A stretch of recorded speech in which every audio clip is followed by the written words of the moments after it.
Raxmaanir Raxiim. Maanta waxaan duubaynaa maanse la yidhaaho qadan waxay soo baxday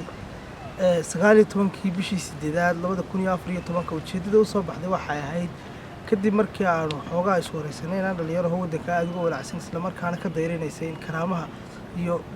sharaftii ay lahayd ee qofnimo ee Soomaalinimo ay tahay mid gabaabsiday ay qoomameynaysa in Soomaalida ka dhalatay ay hiifayso haraamayso cidda ay ka dhalatay deegaanka ka soo jeedo jeceshahay inay cid kale u dhalan lahayd sidoo kalena ay ku taamayso in waddanka maalin ay haataba ka baxdo ka bixidaas oo soo noqosho lahayd dareenkii taa ka dhashay baa abwaanku waxa weeyaan ninka wax sameynaya wuxuu mas'uul ka yahay qadiyadda bulshadaas iyo dal iyo deegaan iyo diinbe sidaasay tahay waxaan damcay inaan xoogaa ku qanciyo Soomaalinimada inay waxaan nolosha ay tahay cid walba wax meerto soo martay inay mar jabaan marna guuleystaan oo dadkaasi xillina liicaan xillina toosaan dareenkii taa ka dhashay ayaa maasada qadan baa la yidhahaa qadan waa magaca Soomaaliya haddii aan iyadoo inantii dee Soomaalidii kasii walaacsan magac kale u sii bixiyo imika maasha halaburada kale waxa weeye halaburku wuxuu ka mas'uul yahay bulshadaas cid ay tahay wuxuu ka mas'uul yahay dhiirinta dhaqankeeda dhiirinta diinteeda dhiirinta dalkeeda iyo ku noolaashihiisa iyo sharaftiisa iyo karaamadiisa haddii aan amin sheedha ama kaajal idhaahaba idhaahay inantii magac kale ugu yeedho shisheeye waxay dhiirigelinaysaa in magacaasi uu ka baxo magacii rasmiga ah meesha marka qadanku waa ilwaad waa sharaf waa qurux qof dhammaystiran waxay tidhi maase qarala dhaaxaan qoroyoon asteeyo hadba qooni gaadhiyo qaaxa feedho dubatiyo qandho kaga bogsoodaan qardabada ku baajee qajeelaan hanaansami qaran haybad yeeshiyo qadanay hirdoogliyo qormo sama ku raajiye in badan baa maasada isku daweeyey oo isku dabiibay in badan baa ku raajiyay qaran midaysan maantana qiyaastii iyo qodobada dhankaaga aanu qeexa heestoo runta kugu quweeyey qadanay adduunyada marka laysii qodo dhaadashada qabiilka iyo isir laysu qaybsado qarqarsiga ma yeeshida islaam quursi diidiyo Soomaali qowliyo burji qoom ku soocmiyo quruun sharaf ku gaariyo gob qandood ku leecdo gumaystuhu qasaariyo qalalaasi galiyo qoomiyadda geeskiyo waxa tahay qudhoodii qoys ayaan ku taabo waayuhu ku kala qubay qalqolada adduunka oo ku qataaran heelkii dhigartooda lagu qabay waxa tahay qof islaama waxa tahay qof Soomaaliyeed ka tahay bulshada geeska Afrika digtay qoomiyadda Soomaaliyeed waa tahay mid cid dhalanteeda oo dunida waxa weeyaan aan isir lahayn oo iska abuurantay waxa tahay cidda qarada weyn leh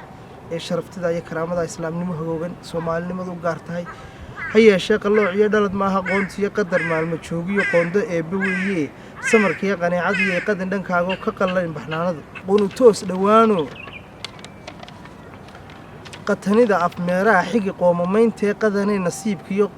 qaska maalmihiisiday iyo ruux qabliitiyo qawadaayo tiisiyo ka dhigan qof duutiye Soomaali qarashada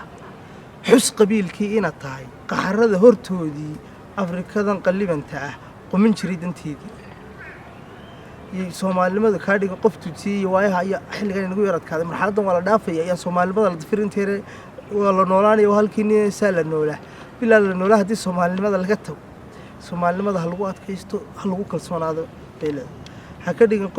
dhigan qof duutiye Soomaali qarashada xus qabiilkii ina tahay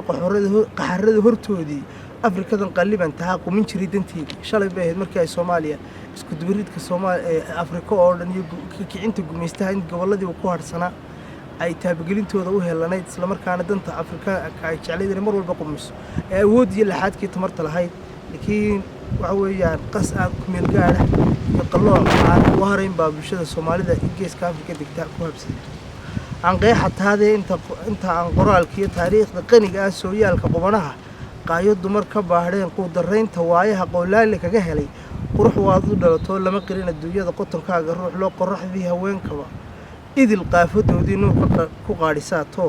uma qalintid weligaa qaxoontiga saboolkiyo qabow aad dootiyo qirin adduunyada qotonkaaga ruux loo qorraxdii haweenkaba idil qaafadoodii nuur ku qarisay haweenka dunida oo dhan baad gaasirtay uma qalintid weligaa qaxoontiga saboolkiyo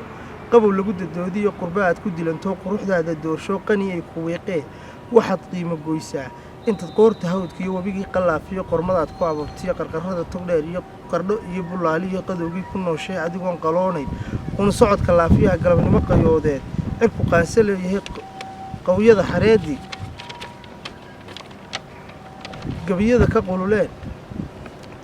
tiyood qarad tallaabada qorshe aad ku socoto saddex qeyd doodla ah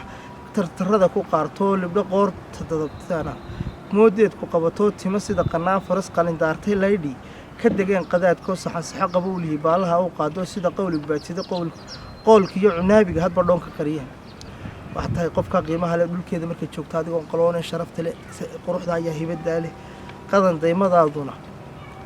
daymadaaduna isha qabatay deeqdoo da ruux meleelaacay ama qaali dumarey qooraansi doobkii qacda eegma dhugashada aragtida ku qaayibay qamandhacada xiisaa qarow kugu xasuusto qabanqaabo ku galay qafalxumo col weeye dabci ruux ka qadayba